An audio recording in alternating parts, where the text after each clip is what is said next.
আসসালামু আলাইকুম। ধরেন আপনার এলাকায় এই মুহূর্তে আপনার পাশ দিয়ে বয়ে চলা নদীতে একটা লাশ ভেসে উঠলো।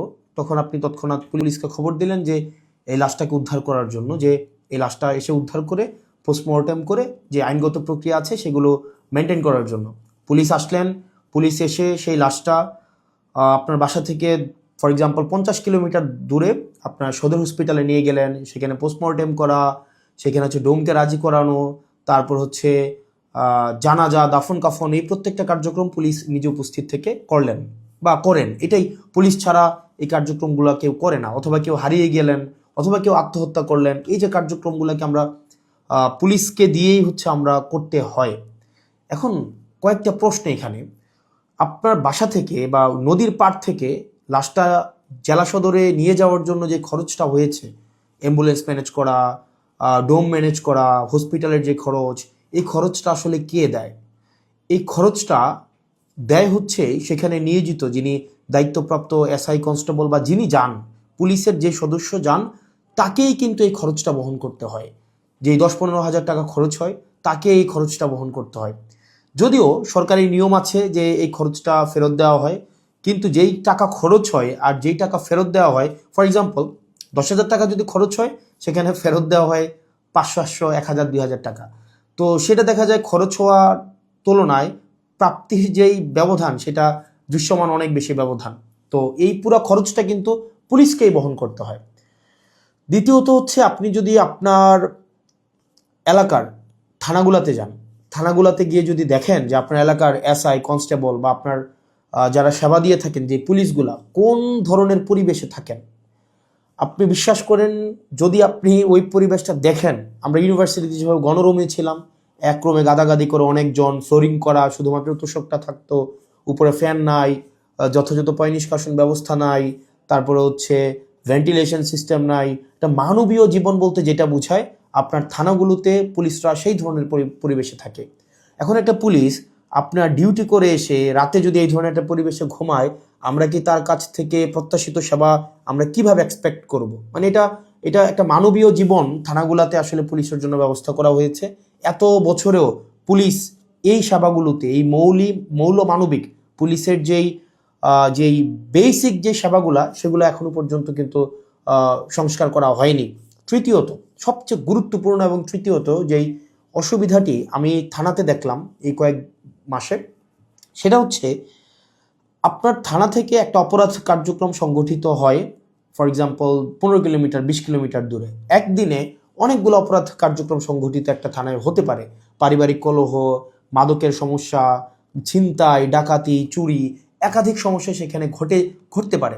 এখন প্রশ্ন হচ্ছে, একটা থানায় যদি আমার 16-17টা ইউনিয়ন, 20টা ইউনিয়ন, কোনো কোনো জায়গায় তারও বেশি ইউনিয়ন, প্রত্যেকটা জায়গায় যদি কোনো ধরনের অপরাধ কার্যক্রম সংঘটিত হয়, ধরি 10টা জায়গায় সংঘটিত হইলো বা 5টা জায়গায় সংঘটিত হইলো, আমার এই 5টা জায়গায় কিন্তু তাৎক্ষণিক রেসপন্স করতে হয়।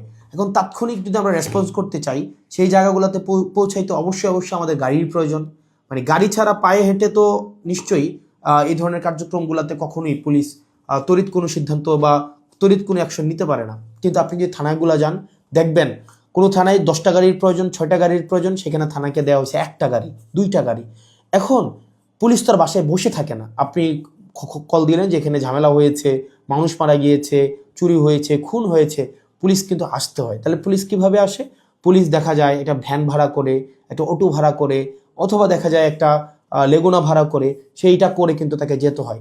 ওই যে ভাড়ার টাকাটা, এই ভাড়ার টাকাটাও কিন্তু পুলিশের পকেট থেকে দিতে হয়। দ্বিতীয়ত, এই যে ভাড়া করে যাওয়া আসা, তার যে এই সময় নষ্ট হয়, সেক্ষেত্রে দেখা যায় যারা অপরাধ সংঘটিত করে তারা কিন্তু ইতিমধ্যেই সে জায়গা থেকে চলে যায় এবং আমরা সেবা বঞ্চিত হই। সেজন্য আপনি যদি পুলিশকে যুগোপযোগী করতে চান, পুলিশকে যদি আপনি হচ্ছে তার সেবা তাৎক্ষণিক জনগণের কাছে পৌঁছাইতে চান, অবশ্যই অবশ্যই তার ট্রান্সপোর্টেশন ব্যবস্থাটা অবশ্যই যথাযথভাবে করতে হবে। আপনি পুলিশকে ট্রান্সপোর্টেশনের গাড়ি দিবেন না। গাড়ি বলতে এখানে একটা পুলিশকে একটা গাড়ি, এটা বোঝানো হয় নাই। একটা কাভার্ড ভ্যান দেন, একটা 10টা পুলিশ একসাথে মুভ করতে পারে।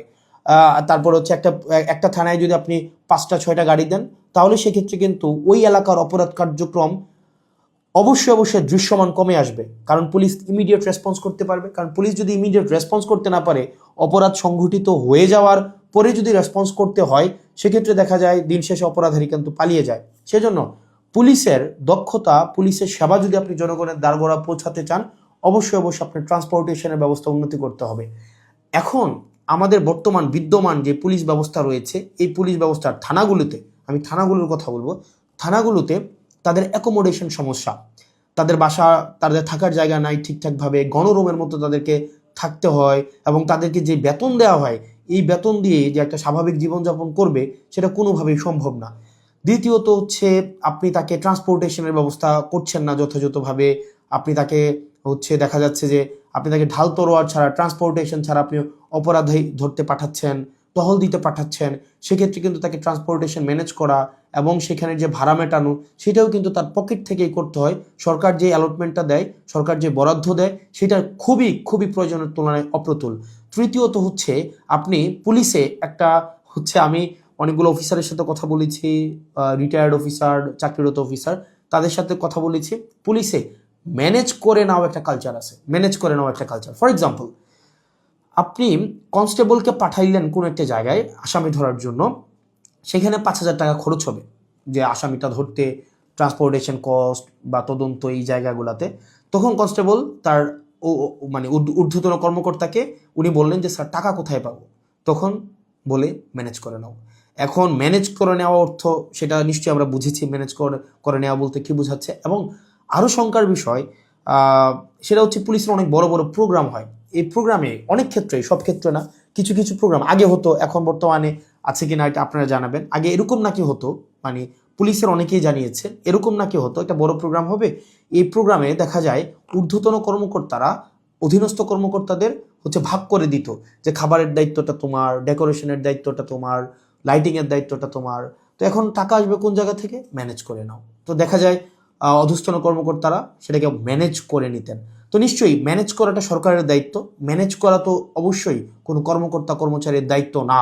কিন্তু দেখা যায় অধিকাংশ ক্ষেত্রেই সরকার যে বাজেট বরাদ্দ দেয় পুলিশকে, এবং যেই পরিমাণ পুলিশের প্রয়োজনীয়তাটা, যেই পরিমাণ আমরা দেখলাম ল অ্যান্ড অর্ডার রিস্টোর করার ক্ষেত্রে, সামাজিক শৃঙ্খলা বজায় রাখার ক্ষেত্রে, শুধু যে গুম খুন এগুলো নিরসনের ক্ষেত্রে পুলিশের অবদান বা পুলিশের কার্যক্রম বিষয়টা এমন না। স্বাভাবিক শান্তি শৃঙ্খলা, নিরাপত্তা, জীবনমালের নিরাপত্তা নিশ্চিত করার ক্ষেত্রে কিন্তু পুলিশের স্বাভাবিক অনেক ধরনের কার্যক্রম হয়। আপনার পরীক্ষার ডিউটি থেকে শুরু করে অনেক ধরনের কার্যক্রম হয়, এবং পুলিশেরকে আরও বিভিন্ন কাজে ব্যবহার করা হয়। যেমন এটা খুবই খুবই, আমি পার্সোনালি এই জিনিসটাকে আমি সবার সামনেই বলছি, এই জিনিসটাকে আমি পার্সোনালি এই জিনিসটাকে কখনোই ওয়েলকাম করব না। অপ্রয়োজনীয় প্রোটোকল দেওয়া, যে যদি এলাকায় এমপি যায়, পুলিশকে দেখা যায় প্রোটোকল দিতে, অপ্রয়োজনীয়।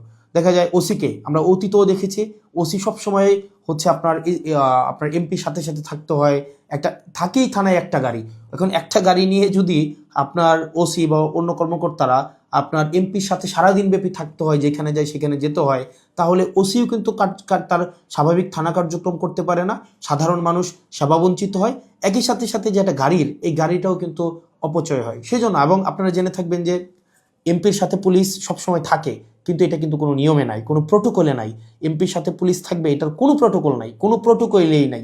এটা আগে রাজনৈতিক যে কালচার ছিল, রাজনৈতিক কালচারে পুলিশ এমপির একটু নজরে পড়ার জন্য বা একটু স্বাভাবিকভাবে এই কার্যক্রমগুলো, পুলিশকে রাজনীতিকীকরণ হওয়ার কারণে পুলিশ যে স্বপ্রণোদিত হয়ে সব ক্ষেত্রে করেছে বিষয়টা এমন না, পুলিশকে করতে বাধ্য করা হয়েছে ক্ষেত্র বিশেষে। তো সেজন্য আমরা যদি পুলিশের সেবাটাকে জনগণের দোরগোড়ায় পৌঁছাতে চাই, আমরা যদি চাই জনগণ যথাযথভাবে পুলিশের সেবাটা পাক, তাহলে কিন্তু অবশ্যই আপনি পুলিশের, বিশেষ করে থানা পর্যায়ের থানা পুলিশের, কারণ সবচেয়ে বেশি কিন্তু থানায় পুলিশকে সাধারণ মানুষ যায়, আপনি থানার পুলিশের অবশ্যই আপনি তার আবাসন ব্যবস্থা নিশ্চিত করতে হবে, যথাযথভাবে তার বিশ্রামের পরিবেশ আপনি নিশ্চিত করতে হবে, নিরাপদ পানির ব্যবস্থা নিশ্চিত করতে হবে, খাবারের ব্যবস্থা নিশ্চিত করতে হবে, এবং তার ডিউটির এখানে একটা প্রোটোকল আপনার নিশ্চিত করতে হবে। আপনি 24/7 একটা মানুষ কখনোই, একটা স্বাভাবিক মানুষ স্বাভাবিকভাবে কখনোই ডিউটি করতে পারে না। 2 নম্বর বিষয় হচ্ছে ট্রান্সপোর্টেশনের ব্যবস্থাটাকে আপনি নিশ্চিত করতে হবে। একটা থানায় একটা গাড়ি দিয়ে একটা থানা কখনোই চলতে পারে না, 2টা গাড়ি দিয়ে একটা থানা কখনোই চলতে পারে না। আপনি পুলিশের উপর চাপিয়ে দেবেন যে ম্যানেজ করে নাও। পুলিশ যখন ম্যানেজ করতে যাবে, তখনই কিন্তু জনগণ পুলিশের একটা সাংঘর্ষিক অবস্থা তৈরি হয়। তখনই উৎকোচ গ্রহণের এক ধরনের বৈধতা মানসিকভাবে উৎপাদিত হয়। সেজন্য আমরা পুলিশকে এই ম্যানেজ করে নেওয়ার প্রবণতায় না ঠেলে দিয়ে সরকারের কাছে এই বিষয়গুলো নিয়ে আমাদের আহ্বান থাকবে বাজেট বৃদ্ধি করা, এবং সেগুলোর হচ্ছে আমাদের যে টেকনিক্যাল জায়গায় আমাদের রিসোর্স সেখানে হচ্ছে আমাদের ইনস্টল করতে হবে। তৃতীয়ত তার মানে অ্যাকোমোডেশন, তারপর হচ্ছে ট্রান্সপোর্টেশন, আর হচ্ছে 3 নাম্বার যেটা হচ্ছে অযাচিত যেই রাজনীতিকীকরণের যে বিষয়টি রয়েছে সেটি থেকেও পুলিশকে আমাদের মুক্তি দিতে হবে। সাধারণ জনগণ এবং পুলিশের মাঝখানে কোনো মধ্যস্বত্বভোগী থাকা কখনোই উচিত না। তো আমরা পুলিশের আমরা শুরু থেকে, আপনি যদি যান আমার টাইমলাইনে এখনও আছে যে অগাস্ট থেকে 2024 অগাস্ট থেকে পুলিশের যেই টেকনিক্যাল হচ্ছে রিসোর্স ইনস্টল করা, তাদেরকে সেটাকে এনরিচ করা, পুলিশকে জনমুখী করা, রাজনৈতিক প্রভাবে বলের বাহিরে নিয়ে যাওয়া, তাদের আবাসন, স্বাস্থ্য, চিকিৎসা সেগুলো যেন যথাযথ হয় সেটি নিশ্চিত করা, তার পেশাদারি যেই ব্যয় হয় সেই পেশাদারি ব্যয় যেন সরকারি খাত থেকে হয়, তাকে যেন সেটির জন্য ম্যানেজ করা কালচারে না যেতে হয়, সেটির জন্য কিন্তু আমরা গুরুত্ব দিচ্ছি। সেজন্য আমরা সংসদে এই বিষয়গুলো নিয়ে কথা বলবো যদি আল্লাহ সুযোগ করে দেয়, এবং যেহেতু সুযোগ করে দিয়েছে একই সাথে সাথে সরকারের কাছে বা মানুষের কাছেও যে এই যে পুলিশের, আমরা যে তৃণমূলের পুলিশের যে জটিলতাগুলো সেগুলো আমার কাছে মনে হয়েছে সবার জানা উচিত, যেহেতু থানাগুলোকে আমরা এখন খুব ক্লোজলি দেখছি, সেজন্য সবাইকে জানানো। আর পুলিশের প্রতি আমাদের সবসময় সংবেদনশীলতা রয়েছে, এবং আমরা চাই পুলিশ জনগণের হয়ে উঠুক, কোনো রাজনৈতিক দলের না, পুলিশ হয়ে উঠুক সবার। পুলিশের সাথে জনগণের সম্পর্ক থাকবে হৃদ্যতার, এবং প্রত্যেকটা মানুষ যেন ভয়হীনভাবে সেখানে অভিযোগ জানাতে পারে, এবং অপরাধী নির্মূলে পুলিশ সবসময় যেন সুদৃঢ় ভূমিকা পালন করতে পারে রাজনৈতিক যে কোনো প্রভাবের ঊর্ধ্বে উঠে। পুলিশের আবাসন সমস্যা, ট্রান্সপোর্টেশন সমস্যা, পুলিশের বাজেট বৃদ্ধি এবং পুলিশের ম্যানেজ করে নেওয়া কালচার থেকে পুলিশকে অবশ্যই মুক্তি দিতে হবে। আসসালামু আলাইকুম রহমতুল্লাহি ওয়া বারাকাতুহু। প্রবাসীদের জন্য নির্মাণ হচ্ছে দেশের প্রথম স্মার্ট সিটি, যেখানে থাকছে স্কুল, মসজিদ, হাসপাতাল, সুইমিং পুল, হেলিপ্যাড, পাঠাগার, জিম, সুপারমার্কেট, শিশু পার্ক সহ সকল নাগরিক সুবিধা। মাত্র 30 লাখ টাকা বিনিয়োগে মিলছে আকর্ষণীয় ফ্ল্যাট। প্লাটিনাম ইনভেস্টরদের জন্য ঢাকা বিমানবন্দরে ভিআইপি প্রোটোকল সুবিধা। বিস্তারিত জানতে যোগাযোগ করুন স্ক্রিনে দেয়া হোয়াটসঅ্যাপ অথবা ইমো নাম্বারে।